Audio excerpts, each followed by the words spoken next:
আলামপুর থেকে একটি খাল আপনার সেই দোহার পর্যন্ত যে বিস্তৃত, এই খালের পার কিন্তু অনেক সময় বন্যা থেকে আপনার এই ফসলকে রক্ষা করত, কিন্তু বর্তমানে ভূমিদস্যুরা সেই সম্পূর্ণ খালের পাড়ের মাটি চুরি করে বিক্রি করাতে অকালে পানি প্রবেশ করে এই এলাকার ফসল নষ্ট করে দেয়।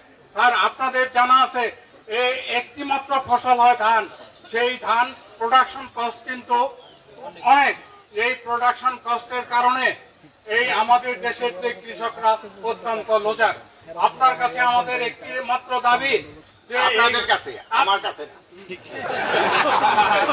স্যার, এখানে দুইটা ফসল যাতে উৎপন্ন হতে পারে সেই তার যথাযথ ব্যবস্থা স্যার আপনি নেবেন এবং এই ভূমিদস্যুদের প্রতি স্যার ব্যবস্থা নেবেন। আরেকটি কথা হলো বারৈখালী থেকে, আচ্ছা আরেকটি কথা, বারৈখালী থেকে শ্রীনগর পর্যন্ত, বারৈখালী থেকে শ্রীনগর পর্যন্ত যদি একটি রাস্তা নির্মাণ করা হয় তাহলে কৃষকের যে ফসল সহজেই গ্রামে পৌঁছে যাবে, উপকার হবে এবং খানাখলে যাতায়াত ব্যবস্থাও অত্যন্ত উন্নত হবে, এলাকার উন্নত হবে। এখন শেষ করি, আপনার প্রথম পয়েন্টটা কি ছিল? আরল বিলের মামলা। আপনার আরল বিলের মামলা আমরা চেষ্টা করবো প্রত্যাহার করে নেওয়ার জন্য। 2 নাম্বার যে বলছেন আরল বিলের উপরটা যদি রাস্তা করা হয়, এই কিন্তু আরল বিলের কিন্তু এই যে ধানি জমি প্রচুর নষ্ট হয়ে যাবে, প্রচুর জমি নষ্ট হয়ে যাবে। এইদিকে কিন্তু আপনাদের একটু খেয়াল রাখতে হবে।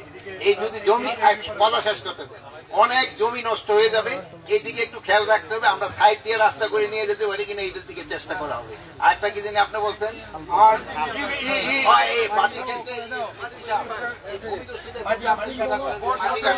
আর আপনাদের ওই যে আমরা খাল বন্ধ করি, আপনি অন্য কাউরে আবার তবে একা একজনে না দিয়া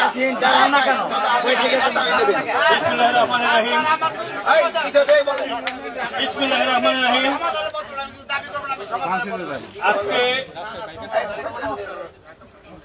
মাটি কাটার জন্য, মাটি বন্ধ করার জন্য, যেমন একটা হচ্ছে যে বিল বইরা সারেরা দৌড়ায়, বিল বইরা যদি সারেরা দৌড়ায়, এটার থেকে সবচেয়ে বেস্ট হচ্ছে আমাদের আলামপুর যে ব্রিজটা আছে, এখানে সারেরা যদি একটা টুল করে বসায় পুলিশ দিয়ে, বিলের যত ট্রলার গুলো চলে আসবে, একটাই মাত্র রাস্তা এই নদীর ব্রিজটা টিজটা বের হয়, এখানে ট্রলার গুলো সব আটকায় দিবে, এখানে সব ট্রলার দিয়ে একটা ট্রলার দেওয়ার ক্ষমতা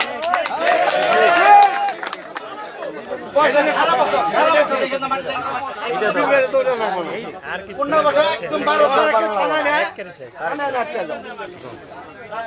আলামপুর ব্রিজের নিচে এটা করতে হবে স্যার।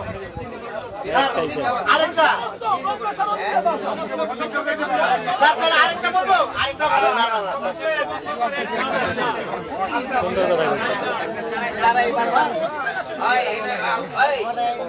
কজন লাগবে ভাই?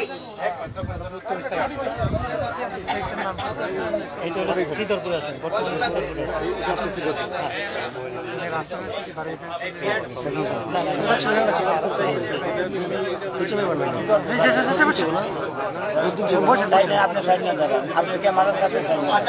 আপনি তো বসা ছিলেন বাবা, তারা জান কেন?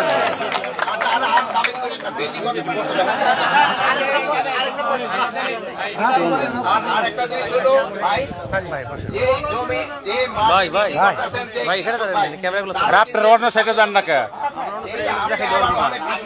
বিক্রি করবেন একটা গান আছে না, চক্র হইয়া দর্শন করো উদা হইয়া যাও, এরকম যেন হয় না, এদিকে আপনাকে খেয়াল রাখতে হবে।